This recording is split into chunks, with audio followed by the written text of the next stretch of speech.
What's up, YouTube? Welcome back to Celio's Network. Today we're taking a look at a Brilliant Stars updated list for Sylveon VMAX.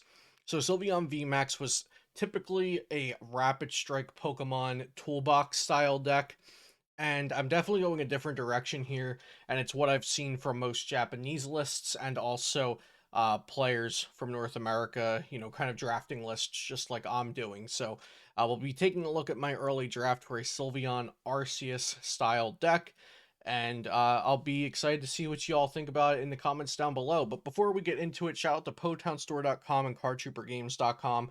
You can use code Celio for 5% off at both of those websites. Also, check out the Beast Coast Pokemon YouTube channel and PokemonCard.io, where I list all of my standard format decks. Links for all of that is in the description down below. And be sure to subscribe to my channel for daily Pokemon TCG content and leave a like and a comment. So, Sylveon VMAX, 310 HP Psychic type Pokemon. We'll only be looking at the Max Harmony attack here. It does 70 plus 30 more damage for each different type of Pokemon on your bench. So if you have 5 different types of Pokemon on your bench, that's plus 150, which means Max Harmony does 220. Choice Belt is a new card in Brilliant Stars, which will allow you to do plus 30 to V Pokemon, so that'll make Max Harmony do 250. If we are using a double turbo energy, that reduces your damage output by 20. That means you would do either 190 without the choice belt, or you'll do 220. Would it be 220? Let's see. 150, 70. Now you do 200 without the choice belt, or 230 with the choice belt if you have a full bench of Pokemon. So yeah, let's just take a quick look at some of the new cards and then go over the deck as a whole. So Arceus V has the Trinity Charge attack. For 2 colorless, you can search your deck for up to 3 basic energies and attach them to your V Pokemon however you like. And then Arceus V-Star, of course, is going to be one of the most talked about cards of this set. Arceus V-Star, neither of them are working when I try to pop them up. But Arceus V-Star has the Trinity Nova attack, does 200, and you can search your deck for 3 basic energy, attach them to your Pokemon V however you like. And then the Star Birth ability is its V-Star power. Once a game, you can search your deck for up to 2 cards and put them into your hand. So Arceus V-Star is going to be good for dealing a nice chunk of damage to set up any V-Star or VMAX Pokemon for a 2-shot, while also accelerating energy to your Pokemon.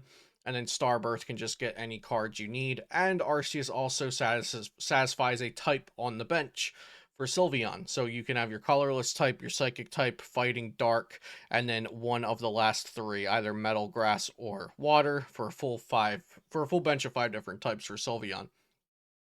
Another new card is the Zamazenta V with the ability Royal Stance. You can use this ability once a turn. If you do, your turn ends. Discard your hand, draw 5. So maybe you use this on like the first turn, or like a really bad turn later on when you can't attack. But it's here for the Revenge Burst attack. Oh, excuse me. The Revenge Burst attack. It does 120 and then does 30 more damage for each prize card your opponent has already taken. And this is specifically going to be really good against Ice Rider Calyrex VMAX. So if Ice Rider takes 2 prizes, you'll be able to one-shot them with this Zamazenta just like that. So that's really, really nice. Then we also have Lumineon V. The ability says when you play this card from your hand to your bench, you can search your deck for a supporter card. And Lumineon also adds another type to our bench if we need it, since we aren't playing any other water Pokemon. We already talked about Choice Belt. The attacks of this Pokemon do 30 more damage to your opponent's active V Pokemon. And then Collapsed Stadium is an interesting one for this deck, but I do think it serves some utility. So each player can't have more than 4 bench Pokemon, and if you do, you have to discard down to 4.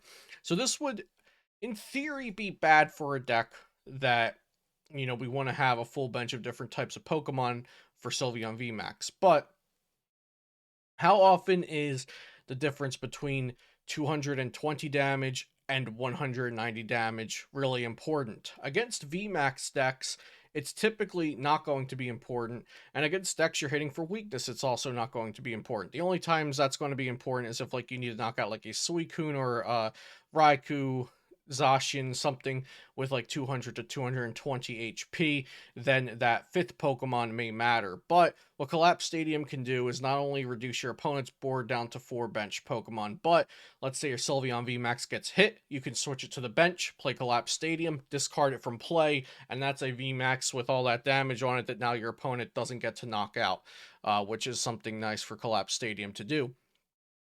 And then lastly, for new cards, we have Double Turbo Energy. It provides 2 colorless energy, but the attacks of the Pokemon do 20 less damage. So we have a lot of type coverage in this deck, and that's typically what a Sylveon VMAX deck is going to look like by nature.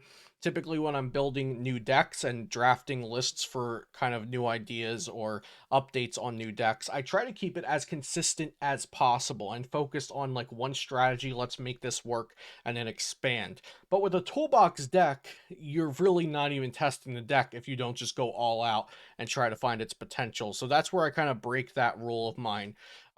Like with Arceus Ice Rider, I'm trying to keep it simple. With Arceus Dark, I'm trying to keep it simple. With Gengar VMAX, try to keep it simple, you know.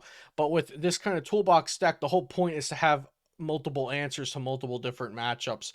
So I feel like it's not even worth testing it if you're going to just play a very like boring and straightforward version of the list without trying all the extra possibilities. Because when I'm trying out Zapdos, Moltres, Zamazenta V, the Eviltal from Celebrations all in here at once, I might be able to knock out a few things. Like maybe I don't like the Zamazenta and I don't like the Eviltal, so they just get cut and then I get to try 2 new things instead of just trying the deck without them and not even getting that testing in. But that's just kind of how I look at testing toolbox style decks. I want to try out multiple options at once and see what works and what benefits the matchups that I want them there for, and maybe even if they have other benefits I didn't think about.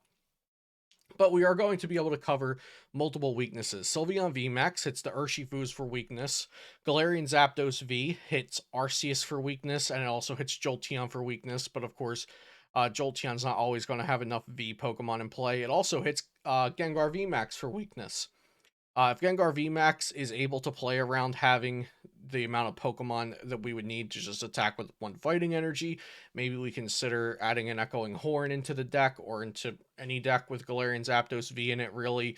But you could also just attach a double Turbo Energy to Galarian Zapdos V and then a Choice Belt, and you'll be fine to attack with a fighting plus a double Turbo. Galarian Moltres is going to cover namely Mew VMAX's weakness, which is a big one. It could also cover, you know, Shadow Rider Calyrex VMAX, Dragapult VMAX, if either of those come back into the format or into the metagame. Zamazenta V, like I mentioned, is going to cover the weakness uh of Ice Rider Calyrex VMAX, but also Whimsicott VSTAR. But if Whimsicott VSTAR just used its attack that stops you from attaching special energy, this deck is going to have a problem on a lot of turns against that.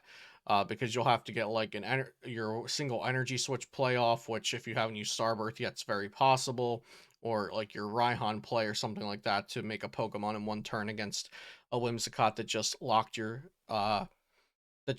special energies.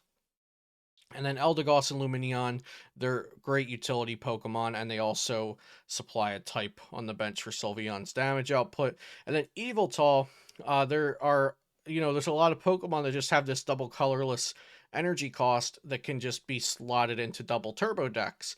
And Cry of Destruction, discard up to 3 special energy from your opponent's Pokemon, is going to help against Mew VMAX. Because if you go first, you know, let's say you have an Arceus in the active, a Sylveon on the bench, whatever else, you know, you attach energy, you put down some Pokemon, and your opponent goes Fusion Strike, Alessa Sparkle, Melodious Echo, knock out the V Pokemon in your active.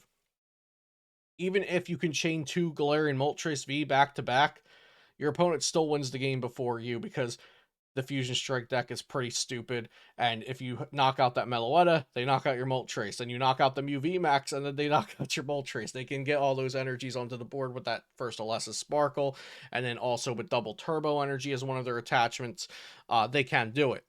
So Eviltal can reply to that or respond to that Meloetta play rather well.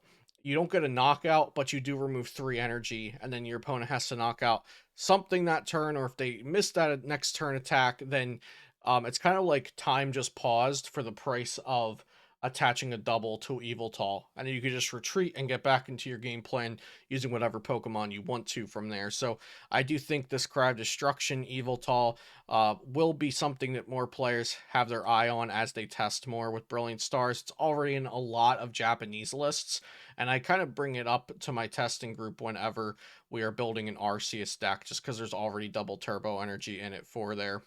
There's already double energy turbo in the deck that can be used for Eviltal. So yeah, the point of this deck is to try to cover as many weaknesses as you can. And like if we think the top decks are going to be Mew VMAX, Arceus decks, and Gengar, let's go with that. We can hit Mew VMAX for weakness with Moltres, and we can also remove their aggressive energy starts with Cryo Destruction. We can hit Arceus V-Star decks, or at least the Arceus V-Star portion of it with Galarian Zapdos. And if the most popular version is Ice Rider, like it seems to be over in Japan, we have Zamazenta for that. And then we also have the Galarian Zapdos V to work against Gengar VMAX. But we could also consider adding another fighting type attacker, maybe even like a Rapid Strike Energy and a Rapid Strike Urshifu if we want to have a more kind of consistent attacker as opposed to Galarian Zapdos, which can have its ability turned off by Path to the Peak and does need your opponent to have a number of V Pokemon on the board. But mentioning Path to the Peak, that's one of the reasons I play 3 stadiums right now. 4 might even be worth it, maybe. But just to be able to kind of have better odds of getting to use Fighting Instinct, Dire Flame Wings, all these support abilities, and Starbirth against Path to the Peak decks like Jolteon VMAX and Gengar VMAX. So that's going to be it today for the Sylveon VMAX Arceus V-Star deck. But let me know what you think about this draft for the deck in the comments down below. Also, be sure to join my Discord. That link is in the description. Lots of people are talking about Brilliant Stars deck lists and the new cards and regionals and all that kind of stuff. So if you need a place to hang out and talk to some like-minded Poke people, be sure to join that Discord. And thank you so much for watching today. I'll see you next time here on Celio's Network.